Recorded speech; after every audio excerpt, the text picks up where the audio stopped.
And welcome back, everyone. Welcome back. Ooh, hope you enjoyed that break. Hope you enjoyed that lovely Brood War OST, because we have returned with another series with a fresh best of 3. And spawning in the top left-hand corner of Gressvan, we have the South Korean Terran player representing himself. He is currently teamless. One of the best Terrans in the world. It is Cure. And spawning in the bottom right hand corner, we have his opponent. We have the Filipino Protoss player, the red Protoss. It is DaSh. Here we go. So there have been a couple of updates. One, I believe Hero vs Damaga did conclude. The series did end, and I believe Hero did come out on top. Unfortunately, we weren't able to catch any of those games. They did occur while we were busy with our own series, so again, that did already conclude. Meanwhile, I believe Ragnarok did take down Oriana 2-0, and Ragnarok is waiting for the winner of this series of Cure versus DaSh. And this isn't the first time that they faced off. Fun fact, Cure and DaSh, they have played in the Sparkling Tuna Cup before, in our own online bi-weekly tournaments here on the CranKy Ducklings, so this isn't going to be the first time they're facing. But there is quite a bit of a disparity here between our two players. DaSh is an up-and-comer from Southeast Asia, from the Philippines, of course. He has been getting better and better results over the past couple of months, but he's still up against one of the best Terrans in the world. He does disrupt the CC for a couple of seconds, but Cure does manage to get it down on location. But yeah, outside of Hero taking down Damaga, we haven't had too many other updates so far in the tournament. Of course, Ragnarok taking down Oriana. But a lot of the other round 1 matches are still ongoing, and they're still being played out. So there's still a lot going on. Oh. So yeah, we found ourselves a series. And this leads right into Ragnarok. I still would love to cast Hero vs Dark. I still think that's kind of the matchup to look at and the matchup to look forward to. But it's undetermined how long it's going to take for that to really start and really get underway. So we're going to be chilling here with Cure vs DaSh instead. And again, DaSh, he's a good friend of the channel. He does pop in from time to time. He's from our own region. Always here to support him however I can. But it's going to be a tough one. Do have a Twilight Council opener here from DaSh. Soon to be Blink, I imagine. Across the map, Cure did go for a Rax Expand, one gas setup here into his factory eventually.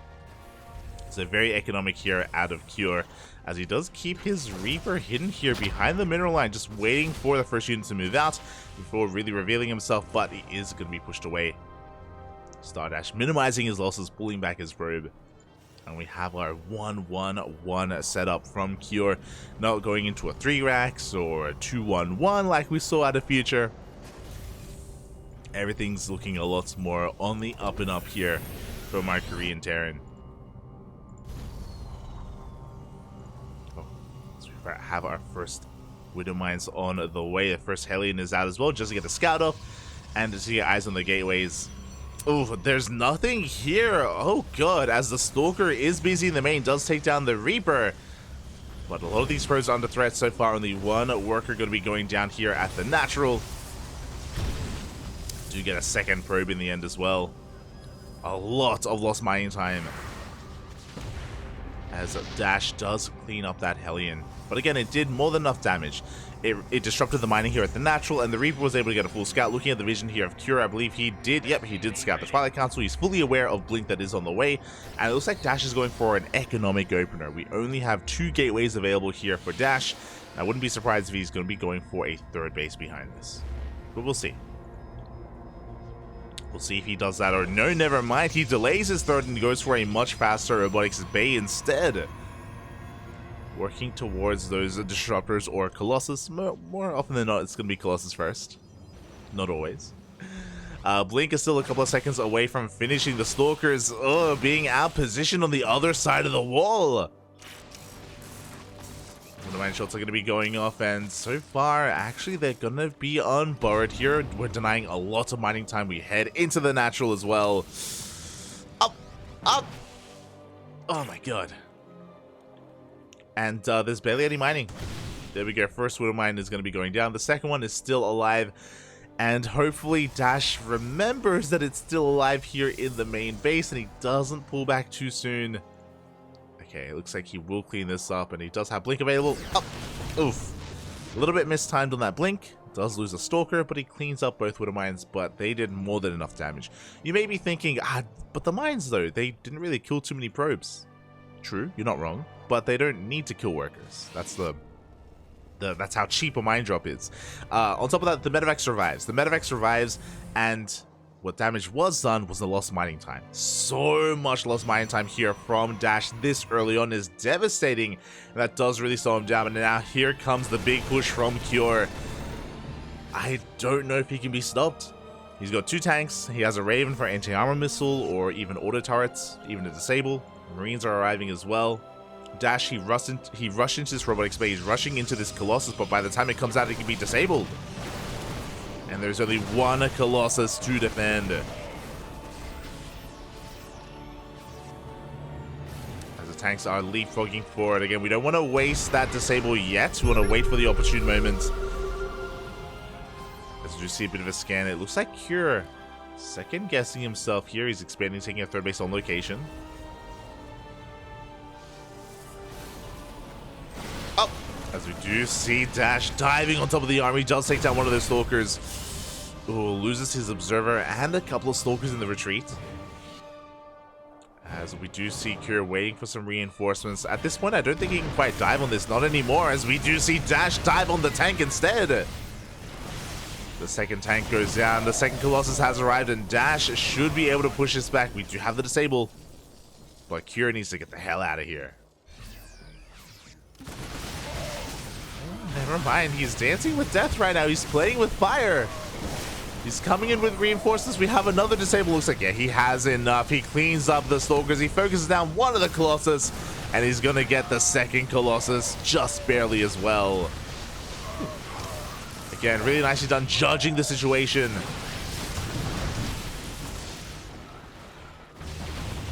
Accurately reading that he could punish that army. And he can snowball into a victory from here. Like, there's only a handful of Stalkers left. Scan confirms that. Oh, God. Again, DaSh, he has to fight here. He needs to save the robot, to save the Colossus. But GG. Cure is going to take game number 1. Oh. GG. Very powerful performance there out of Cure from almost the onset. He was able to keep up with his opponent.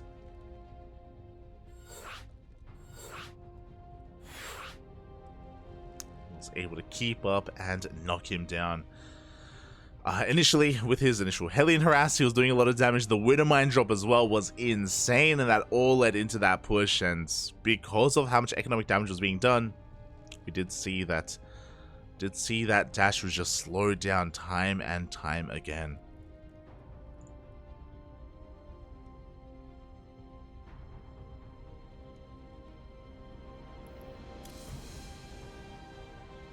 And with that, Cure, he takes a lead in the series. DaSh is going to attempt to come back here as well. Attempt to come back, bounce back as best he can.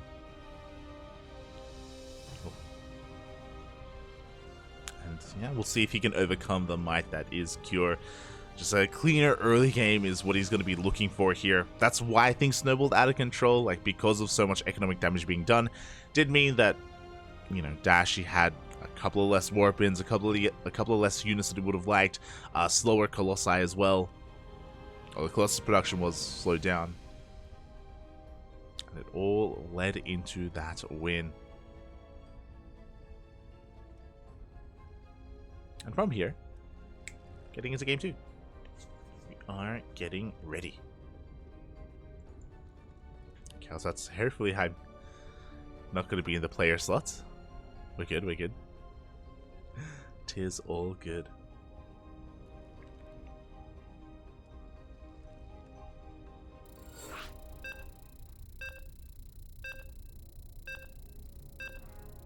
I'm catching up with the chat. Catching up.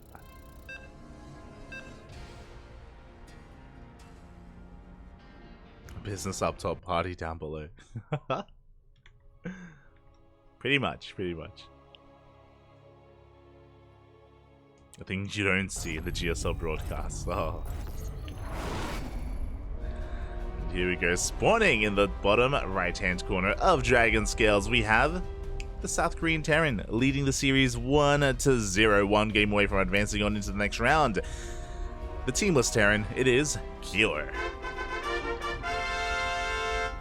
And spawning in the top left, we have his opponent. We have the Filipino Protoss player representing himself as well. It is DaSh.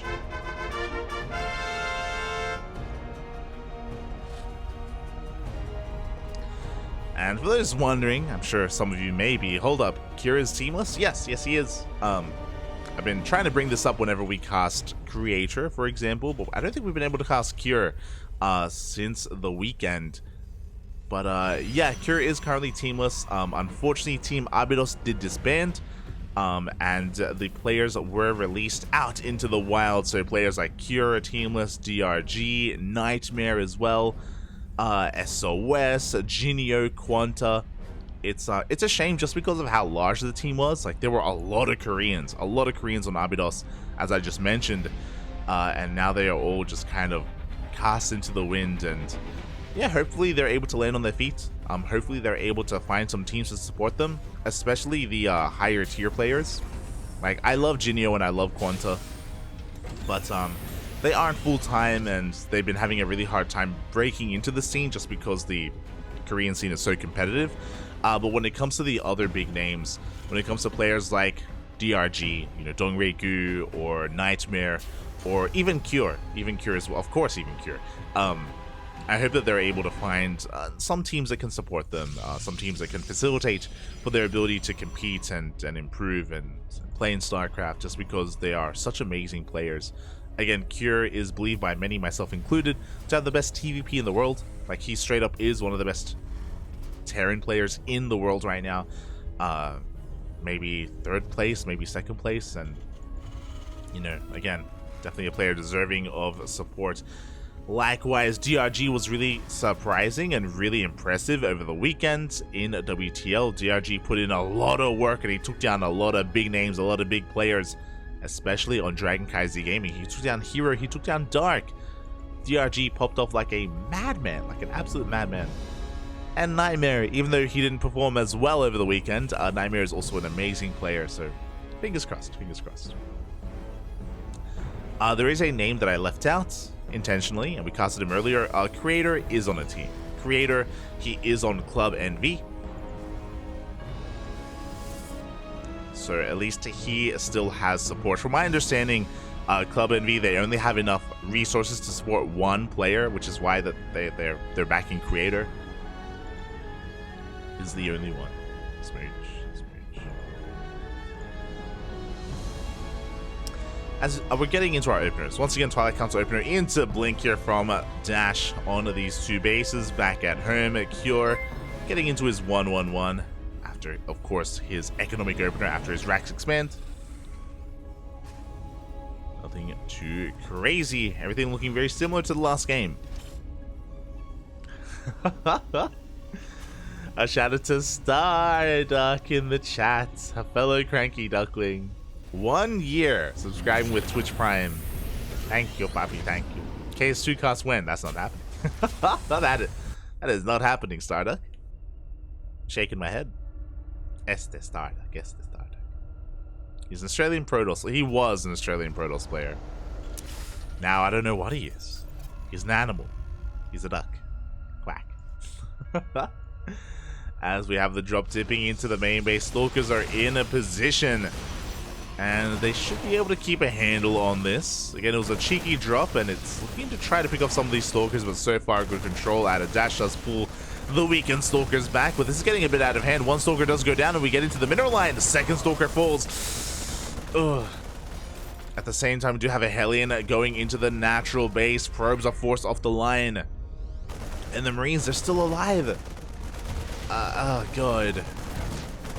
I'm afraid to look. We will check the Innis Lost tab after the Marines get cleaned up. They're looking for another Stalker. They want it. They're gonna get it. third Stalker goes down. Looking at the units lost tab here. Sorry, I say third. That was actually the fourth Stalker going down alongside 7 probes. For 7 Marines and 1 medevac and 1 Hellion. Totally worth it for Cure. Big damage was done, and it's not over. We have a Raven being sent out across the map. We have a mine which is being kept at home. We're not going for a mine drop this time. It is chilling here defensively instead. But the Raven is looking for auto turret harass. We do see DaSh moving out. This time it is going to be a 2-gate opener into that third base. Interesting, we went for a forge first, so we are prioritizing these upgrades over the timing of the third. Let's see how that's able to kick in.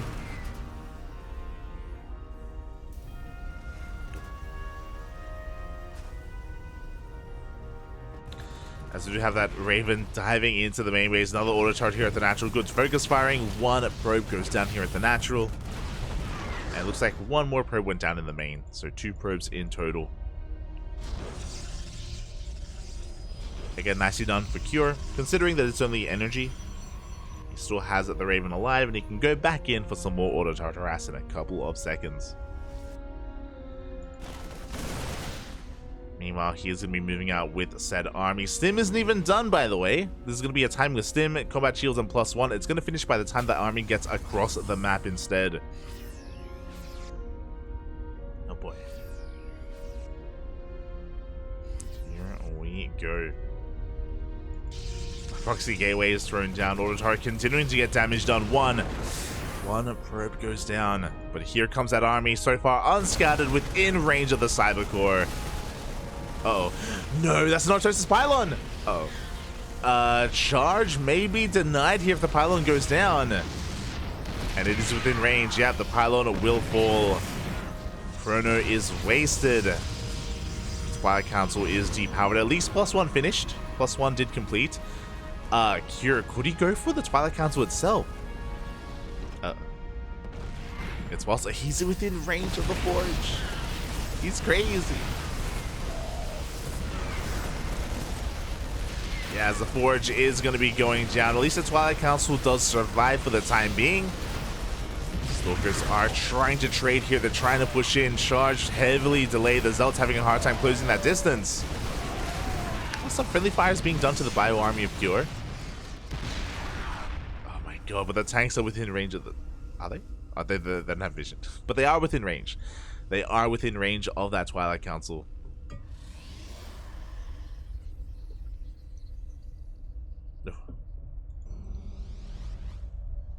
As DaSh is just building up his army. He's going for a counterattack. Not looking to deal with what the hell's going on here. Wants to avoid it entirely. But there is an army back home, which is going to be bypassed. DaSh, he can head towards that third. He can maybe go into the main. Now we have that scan. Charge did complete. And we're going for a base trade. We are going for a pseudo base trade here. The third base of Cure is going to be killed, but at the same time, we have a drop going into the main base. We have a drop here on the right-hand side, taking down the third of DaSh. Both players only on 2 bases. We do recall back home. Mine drop comes in, but is being kept up with as the push is going towards that natural. The drop in the main will be cleaned up at least, but there's still more where that came from. Gateways are falling, robos as well. Here, edging closer towards that mineral line. Up. Decent mine connections on those Zealots. Bit of an F2. We do have an anti-armor missile on the army. Cybercore goes down because of that anti-armor missile. How does DaSh push in? Within tank range? That's just not going to happen. He cannot. He will not. Here we go. He's diving on forward. The tank's getting a lot of damage done here in the back line. Shelling away at those Stalkers. And with the reinforcements, it looks like Cure has too much. He has broken the natural. GG gets called, and Cure will take the series 2-0, advancing on into the next round. GG.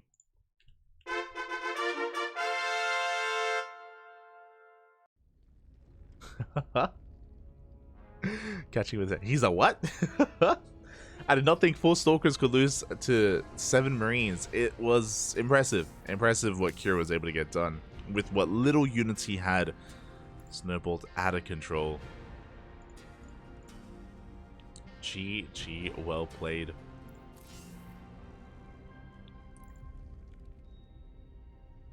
And yeah, with that, congratulations to Kira for advancing on, for taking down DaSh 2-0, and he moves on to the next round, where he has quite an opponent waiting for him.